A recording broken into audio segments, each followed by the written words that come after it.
Capítulo 6. O Grande Pacificador. Nossa visão original concebeu a manutenção da integridade entre os povos americanos. Se tivesse acontecido assim, a troca americana-europeia teria sido estritamente educacional, com os nativos americanos ensinando, curando, tirando conscientemente as tribos guerreiras da escuridão. Se as tribos da América não tivessem deixado nossos caminhos, os últimos 500 anos da história humana teriam sido bem diferentes. Não foram só os europeus que acabaram com a paz. Os europeus não teriam transplantado suas culturas para o chão americano se os povos das lagoas tivessem permanecido leais. Mas não se pode fazer nenhum julgamento. Na América de 20 séculos atrás, quem encarnasse na forma humana com um coração humano sensível, forçosamente iria sentir a turbulência emocional da época. Nossa esperança era de que a verdade com a qual o nosso povo tinha vivido tanto tempo lhe servisse durante a era de purificação. Que sentissem a pressão do medo coletivo nos seus corações e que não permitissem que esse sentimento dominasse, continuando a ser uma raça de curadores e mestres. Porém, não ocorreu assim. Nos povos das Américas do Sul e Central, onde as predisposições humanas sempre foram abertas, carinhosas e sem pressão, a pressão crescente da consciência humana coletiva passou a manifestar-se como uma estranha tendência para novas formas, baseadas no medo da interpretação dos eventos que ocorriam no mundo, o que naturalmente colocou os egos na frente. O comportamento autocentralizado justificava-se cada vez mais até se espalhar e se concentrar em cidades-estados distorcidas. E finalmente as pessoas acabaram criando o que mais temiam. Sociedades exploradoras, hierarquizadas, apareceram em lugares onde, durante muitos milhares de anos, só se conhecia a vida pacífica, descentralizada, funcionando em cooperação com a terra e com suas criaturas. O povo das Américas sempre teve os seus desafios, mas até aquele momento eram os desafios de fora, desafios da pedra e do vento, do calor e da chuva, que incentivavam a engenhosidade humana para que apresentasse planos de possível melhora. Até aquele momento, as tribos americanas não tinham enfrentado desafios destrutivos, desses que nascem de dentro das pessoas, quando existe o medo e as pessoas ficam internamente divididas.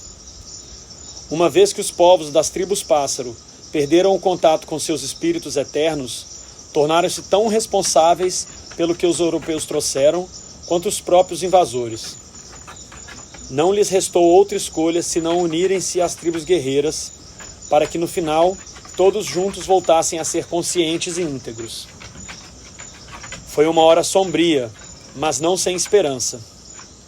A cinética dos ciclos maiores ainda guiava inanexavelmente todas as coisas na direção da cura eventual. Mesmo após a cristalização do temor nos povos asteca, inca, maia, omelteque e tolteca, ainda havia tribos americanas que se mantinham leais. Durante um tempo, aqui e ali, alguns de nós estavam encarnados e ainda exercíamos certa influência. Quetzalcoatl, Deganawida, mulher novilha do búfalo branco, Ulicron, o ser dourado do sol. Mas, à medida que os séculos passavam e os problemas aumentavam, partimos pelo ar, um por um, para voar ao mundo dos espíritos e conter a encarnação humana até o regresso, na mudança de era da grande e fluente maré do tempo. As tribos pássaros não ficam onde não são convidadas. Não impomos coisa alguma. Só fazemos a união quando nossos egos nos dão as boas-vindas. Flutuamos suavemente para dentro do circuito humano para oferecer o que somos, para nos fundirmos, mas somente onde encontramos abertura e confiança. Encarnamos nas Américas durante o máximo de tempo possível. Mas, finalmente, a pressão da consciência humana coletiva, temerosa como era, criou turbulência emocional suficiente para tornar a encarnação entre as sociedades guerreiras dolorosas demais para os tão despreocupados espíritos das estrelas. Quando os primeiros colonizadores europeus vieram ao encontro dos nativos americanos, estavam conhecendo um povo cuja verdadeira ordem social nativa estava em declínio há mais de 2000 anos. A essa altura, poucos de nós continuavam encarnados até a região ao sul dos Grandes Lagos. A maior parte já tinha batido a retirada para o interior, indo para as montanhas, ou então bem mais ao norte. Perto do fim, deixamos também o norte, sem deixar nenhum vestígio, retirando-nos desencarnados para o mundo dos espíritos. Sabíamos que os grandes ciclos sempre renovados um dia trariam de volta um outro tempo para nós. E a maioria de nós contentava-se em esperar. Eu fui um dos poucos que continuaram a se vestir de matéria.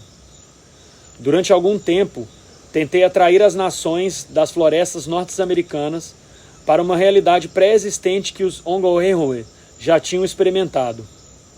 Eu sabia que meus esforços poderiam ter um sucesso apenas parcial durante essa era, quando as vibrações humanas dominantes eram medo. Mas também sabia que a missão a que eu me propunha levar a cabo poderia reduzir em muito o trauma da invasão europeia pendente. Uma confederação de tribos pacíficas e colaboradoras ao longo do litoral do Atlântico Norte poderia representar um centro poderoso, de onde parecia ser possível irradiar nossas energias durante os tempos agitados que se aproximavam. Era possível conceber que nossa influência pudesse espalhar-se a partir desse centro, conseguindo talvez eventualmente chegar até além dos Grandes Lagos, tocando o Mississippi e o povo das planícies. Além do valor imediato da confederação para as nações membros, os princípios que orientavam as tribos confederadas ajudariam a reduzir a violência que provavelmente se seguiria às maciças migrações europeias que estavam então a apenas alguns séculos de distância. A confederação elevaria o nível de troca consciente de todos os povos da América do Norte.